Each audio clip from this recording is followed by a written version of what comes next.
Hello, my friends. This is a quick video describing how we're going to just look at a few different factors with the strategy testing. Important notes. So please remember these. They're all very important. So important developing notes here. When we're doing strategies, we want to make sure, oh my God, fuck off. When we're developing these strategies, we want to make sure we're starting from the 1st of the 1st, 2018, or at the most a couple of months before this date. I want you to use the price series KuCoin, BTC, USDT.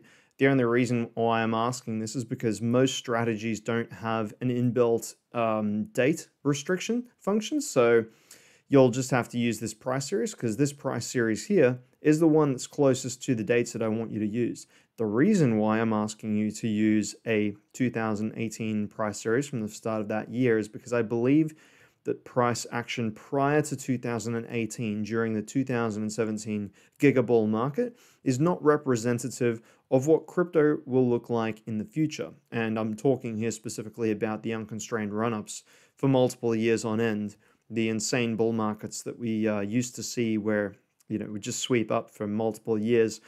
I believe that cryptocurrency as an asset class is becoming too big for this type of effect to persist into the future. If you need more evidence of that, look no further than the last Bitcoin cycle bull peak, which was a rounded peak instead of a peaky peak. Now that is a sign of the changing times. So yes, it's more likely we'll have a diminishing cyclical returns unless we have a total societal collapse and a hyperbolic expansion of BTC as the global reserve currency. At this point, you become an instant billionaire with no skill just from holding, so we don't really need to optimize for this scenario. Okay, moving onwards. Making sure the strategies do not repaint. Okay, the definition of repainting in a strategy sense is where the strategy falsifies the past. Okay, this is like a coding error or an error of the strategy running the simulation. So to check for whether the strategy is falsifying the past, you need to look into the code and see if it uses a function which calls future prices into its calculation. Alternatively, you can also use the lookback function in TradingView to check whether the behavior of the strategy through the past moving forwards changes. You have to carefully watch for any changes in the dates or of the historical signals as it moves forwards. You might find a buy signal on the 1st of the month, and as you're using the lookback function and you're going further and further and further away from it, suddenly you'll notice it goes from the 1st of the month back to the 31st. And of course, that wouldn't make any sense because the signal can't drift backwards in time. Even if it went forwards in time, that wouldn't make sense either. You want all of the signals to be sticky and to truly represent what they mean. Repainting is just where it suddenly decides, oh, it's not what I meant in the past, and I'm going to change where I made the signal. No, absolutely not. Can't have that happening. So the integrated strategies from TradingView will not repaint. These are the basic ones that you get with TradingView, the ones that aren't developed by the community. The integrated strategies will not repaint. They're very simple, and they've got a high quality degree of coding in there. So you'll find that the custom strategies from the TradingView community will often repaint while appearing to perform way better than the integrated ones. This can happen a lot.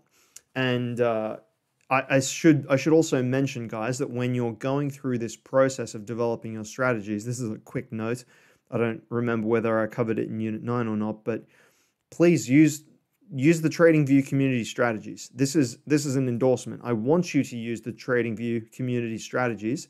Yes, some of them will repaint, but this is part of the process. This is the reason why I'm bringing this up, is because the TradingView community strategies are better than the ones that you will get than the integrated ones, but you'll need to do this checking process.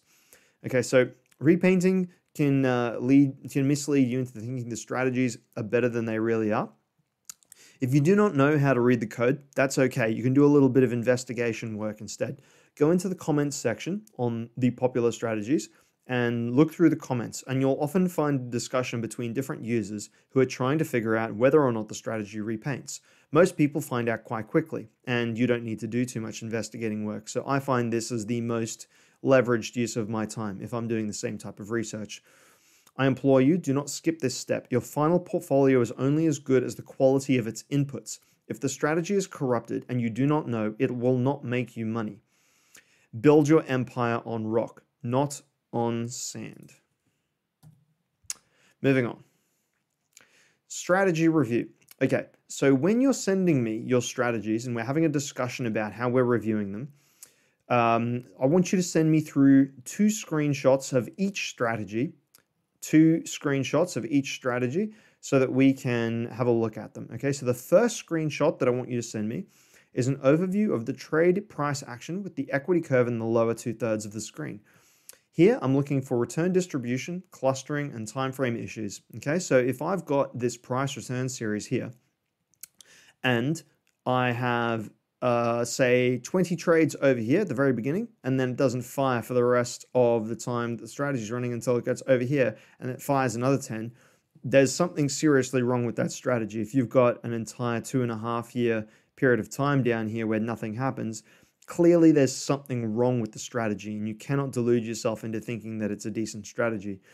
So this screen here gives me a bunch of information that I want to look at as far as the equity curve as well. For example, if we're looking at this one, we can see that the majority of the returns come from a single trade.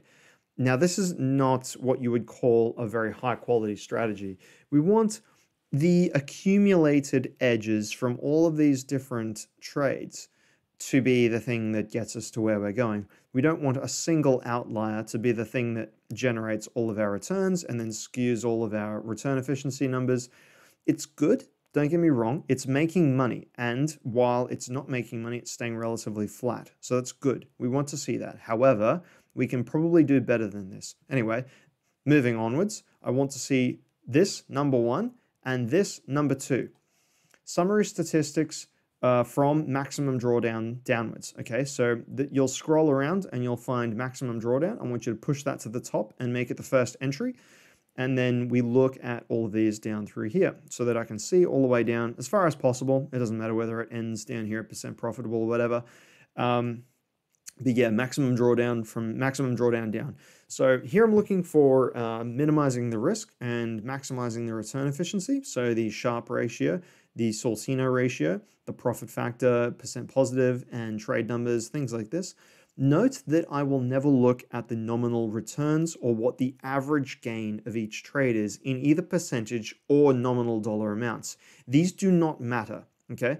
These don't matter. I don't care how much the strategy makes. That's not what we're maximizing for here. It will make sense later on when we get you into the private masterclass group, because the return efficiency is all that matters. We can make an infinite amount of money if we have a super high return efficiency. It's not about trying to naively maximize the amount of money that the strategy makes. This is what an amateur would do. We're professionals and we have secrets to the universe. So we increase the return efficiency up to its maximum. And then when we put it into the portfolio and combine them all together strategically, we can then adjust the exposure of the account, and we can basically dial in however much money we want to make with virtually zero risk. Insane when you think about it. However, you'll find the secrets to this as you proceed further forwards into the masterclass. Final notes. You can increase your total portfolio performance by including more uncorrelated strategies. So you don't have to have just Bitcoin and Ethereum when you're going forwards. You can also have tokens like XEM, BNB, Aave, Doge, 88, LTC, for examples. Altcoins like this often have bizarre price action, which is great for algos or strategies, but shit for buy and hold investing. Litecoin is a great example of this. It's actually not even that good for algos and strategies, if I'm being serious. But yeah, atrocious for buy and hold, not so good for algos and strategies. XEM is great for developing strategies on. It's it's actually quite sensitive to strategy development. It's very good. So moving onwards, important to use long-only strategies if you're facing altcoins and tokens that don't have a liquid futures market, because a lot of these strategies incorporate longs and shorts, as you can see, longs and shorts. And, if we're using something very small, like, you might even use something a lot smaller than XEM, maybe even a shitcoin or something. I do not recommend that, of course. I only recommend you use large tokens because they have liquid futures markets. But yeah, you can use the long and short positions on tokens with liquid futures markets. XEM is a borderline illiquid market. It's very, very small. But yeah, it's one that works very well with strategies from my experience. So that's one that we'd like to use, but one that we can't use with a massive multi-million-dollar account. With that being said, yes, that's all I needed to cover. Okay, talk to you guys soon.